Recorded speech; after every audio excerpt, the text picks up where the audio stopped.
Assalamualaikum warahmatullahi wabarakatuh. Kami dari kelas 12 IPS 2 SMA Negeri 1 Pandeglang, kelompok 6 Bahasa Indonesia yang beranggotakan 4 orang. Yang pertama ada Diki Yudhistira, yang kedua ada Imas Marsita, yang ketiga ada Muhammad Calvin Izumi, dan yang keempat ada Risa Triandini.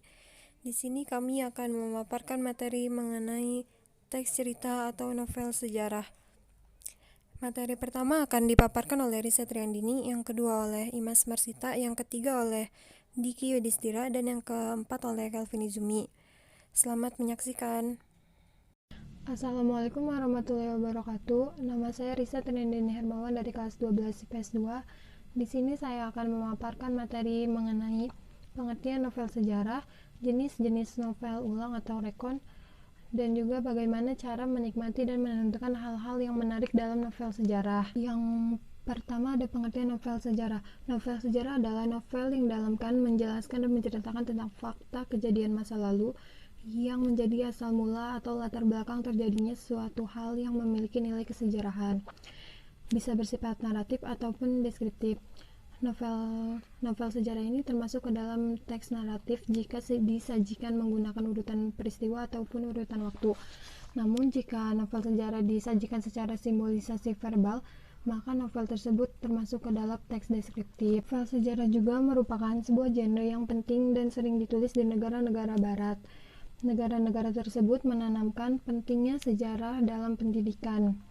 Novel sejarah membantu memperkenalkan dan mengakrabkan suatu masyarakat pada masa lalu bangsanya. Dengan demikian, pendidikan dalam novel tersebut dapat menanamkan akar pada bangsanya. Selanjutnya adalah jenis-jenis novel ulang. Novel sejarah dapat dikategorikan sebagai novel ulang atau rekon supaya tidak terjadi kesalahpahaman atas frasa novel ulang. Berdasarkan jenisnya, novel ulang terdiri atas 3 jenis, yaitu rekon pribadi, rekon faktual, dan rekon imajinatif. Yang pertama ada rekon pribadi. Rekon pribadi adalah novel yang memuat kejadian dan penulisnya terlibat secara langsung. Yang kedua ada rekon faktual. Rekon faktual atau informasional adalah novel yang memuat kejadian faktual seperti eksperimen ilmiah, laporan polisi, dan lain-lain. Dan yang ketiga ada rekon imajinatif, adalah novel yang memuat kisah faktual yang dihayalkan dan diceritakan secara lebih rinci. Jadi novel sejarah ini tergolong dalam rekon imajinatif. Artinya novel tersebut didasarkan atas fakta-fakta sejarah yang kemudian dikisahkan kembali dengan sudut pandang lain yang tidak muncul dalam fakta sejarah. Misalnya ini kegemaran, emosi, dan keluarga. Selanjutnya adalah bagaimana cara menikmati dan menentukan hal-hal yang menarik dalam novel sejarah. Dalam menikmati novel sejarah, mula-mula yang harus kita lakukan adalah membaca novelnya secara cepat. Dalam hal ini kita dapat mengamati bagian tokoh sejarah yang dikisahkan, karakter yang digambarkan, dan juga kejadiannya. Misalnya ini setelah kita membaca novel Kuantar ke Gerbang karya Ramadan KH, terbitan Sinar Harapan tahun 1981. Kita mampu mengenali bahwa novel ini sangat dekat dengan kesejarahan. Data-data faktual seperti tempat kejadian dan tokohnya benar adanya. Cukup sekian penjelasan dari saya, kurang lebihnya mohon maaf. Wassalamualaikum warahmatullahi wabarakatuh. Assalamualaikum warahmatullahi wabarakatuh. Nama saya Imas Marsita. Saya dari kelas 12 IPS 2. Di sini saya akan menjelaskan yaitu mendata informasi penting dalam teks sejarah, dan yang kedua itu mengidentifikasi struktur novel. Yang ketiga itu membedakan antara teks cerita sejarah dan novel sejarah. Jadi yang pertama itu mendata informasi penting dalam teks sejarah. Nah, apa itu informasi? Jadi, informasi adalah sebuah teks sejarah yang berfokus kepada fakta sejarah yang dijadikan latar belakang. Adapun beberapa hal yang dapat diambil dan dijadikan sebuah informasi seperti tokoh-tokoh yang terlibat di dalam cerita tersebut, terus baik berupa tempat, waktu, maupun suasana.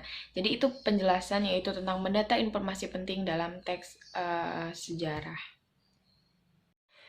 Di sini saya akan menjelaskan kembali yaitu mengidentifikasi struktur teks cerita sejarah. Jadi yang pertama ada pengenalan situasi cerita ataupun orientasi. Jadi di dalam bagian ini pengarang dapat memperkenalkan setting cerita baik waktu, tempat maupun peristiwa di dalam cerita tersebut. Selain itu, orientasi dapat memperkenalkan para tokoh, menata adegan, dan hubungan antar tokoh. Yang kedua yaitu pengungkapan peristiwa. Nah, pengungkapan peristiwa ini di dalam bagian ini dapat disajikan peristiwa awal yang menimbulkan berbagai masalah ataupun pertentangan-pertentangan di dalam cerita tersebut. Yang ketiga yaitu menuju konflik. Nah, jadi di dalam bagian ini terjadi peningkatan perhatian, kegembiraan, kehebohan ataupun keterlibatan berbagai situasi yang menyebabkan bertambahnya kesukaran tokoh. Nah, itu menuju konflik ya, atau rising action. Yang keempat yaitu puncak konflik. Nah, puncak konflik ini dapat disebut sebagai klimaks. Jadi di dalam bagian ini dapat ditentukannya perubahan nasib beberapa tokoh.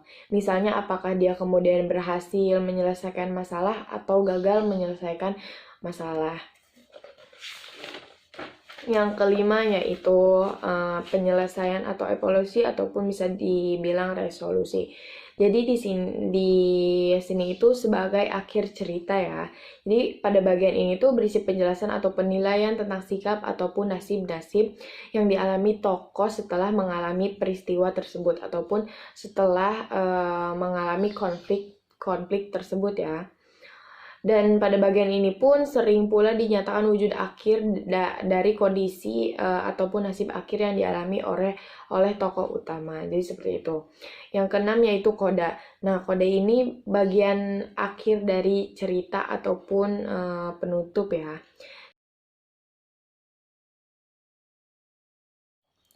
Yang ketiga yaitu saya akan menjelaskan membandingkan novel sejarah dengan teks sejarah. Jadi kalau misalnya teks sejarah itu dituntut untuk menunjukkan kepada hal-hal yang pernah terjadi di masa lampau. Sementara novel yaitu dapat saja menggambarkan sesuatu yang tidak pernah terjadi ataupun pernah terjadi. Jadi yang tidak pernah terjadi pula bisa dijadikan novel. Yang kedua yaitu jadi sejarawan terikat pada keharusan yaitu bagaimana sesuatu sebenarnya terjadi di masa lampau, artinya tidak dapat ditambahkan atau direka. Jadi di dalam sejarah itu memang tidak boleh ditambahkan ataupun tidak boleh ada rekayasa. Sementara novel yaitu kebalikannya ya, jadi bebas. Jadi novel sepenuhnya bebas untuk menciptakan dengan imajinasinya mengenai apa, kapan, siapa, dan di mananya. Jadi bisa direkayasa ya novel.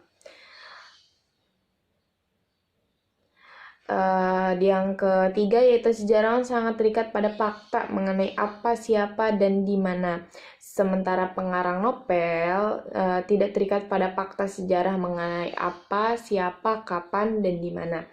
Jadi kaitannya dengan fakta sejarah itu, jadi kalau misalnya sejarah itu harus memang ada buktinya, terus tidak boleh direkayasa. Sementara novel sebaliknya, novel bisa kita rekayasa walaupun tidak pernah terjadi seperti itu. Jadi itulah perbandingan antara teks sejarah dan novel sejarah. Jadi cukup sekian. Terima kasih, kurang lebihnya mohon maaf. Wassalamualaikum warahmatullahi wabarakatuh. Assalamualaikum warahmatullahi wabarakatuh. Nama saya Diki Yudhistira. Kali ini saya akan mempresentasikan materi unsur kebahasaan teks cerita novel sejarah. Yang pertama itu menggunakan kalimat bermakna lampau.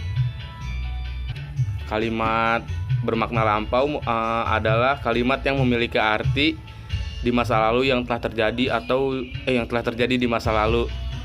Contohnya itu prajurit yang telah diperintahkan membersihkan gedung bekas asrama telah menyelesaikan tugasnya. Yang kedua, menggunakan kata yang menyatakan urutan waktu. menggunakan banyak kata yang menyatakan urutan waktu, konjungsi, kronologis, temporal, seperti sejak saat itu, setelah itu, mula-mula, kemudian. Contohnya itu setelah juara gulat itu pergi, sang adipati bangkit dan berjalan tenang-tenang masuk ke kadipaten. Yang ketiga ada menggunakan kata kerja material. Kata kerja material itu menggambarkan suatu tindakan. Contohnya itu siswa dan siswi membersihkan kelas. Yang keempat ada menggunakan kata kerja yang menunjukkan kalimat tak langsung. Contohnya itu ada Riung Samudra menyatakan bahwa ia masih bingung dengan semua penjelasan Kendit Galih tentang masalah itu. Yang kelima ada menggunakan kata kerja mental, yaitu yang menyatakan sesuatu yang dipikirkan atau dirasakan oleh tokoh. Tokoh kata kerja mental, misalnya merasakan, menginginkan, mengharapkan, mendambakan, dan menatakan dan menganggap. Contohnya itu ada Gajah Mada sependapat dengan jalan pikiran Senopati Gajah Enggon. Yang keenam menggunakan banyak dialog. Yang ketujuh ada menggunakan kata sifat untuk menggambarkan tokoh, tempat, atau suasana. Kias yang terdapat dalam teks cerita novel sejarah. Novel sejarah juga banyak menggunakan kata atau frasa yang bermakna kias. Kata atau frasa bermakna kias ini digunakan penulis untuk membangkitkan imajinasi pembaca saat membacanya serta mempermudah ceritanya.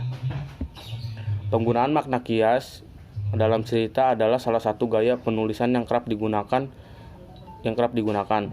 Makna kias menimbulkan keindahan sehingga kerap dibuat untuk meningkatkan daya tarik sebuah sastra.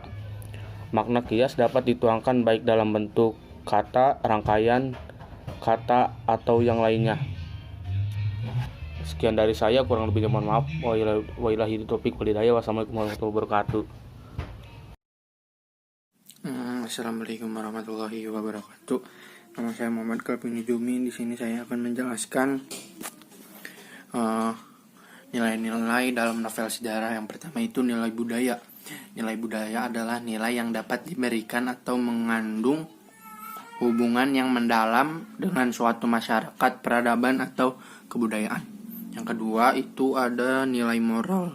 Nilai moral atau etik adalah nilai yang dapat memberikan petuah atau ajaran yang berkaitan dengan etika atau moral. Yang ketiga itu nilai agama. Nilai agama adalah nilai dalam cerita yang berkaitan atau bersumber pada nilai agama. Yang keempat, nilai sosial, yaitu nilai yang berkaitan dengan tata pergaulan antara individu di dalam masyarakat. Yang kelima itu nilai estetis.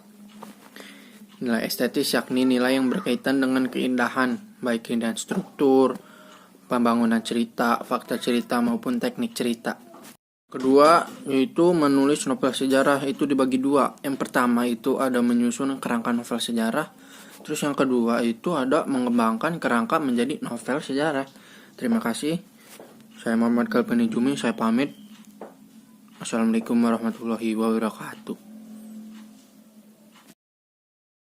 Cukup sekian pembahasan materi dari kami, kurang lebihnya mohon maaf. Wassalamualaikum warahmatullahi wabarakatuh.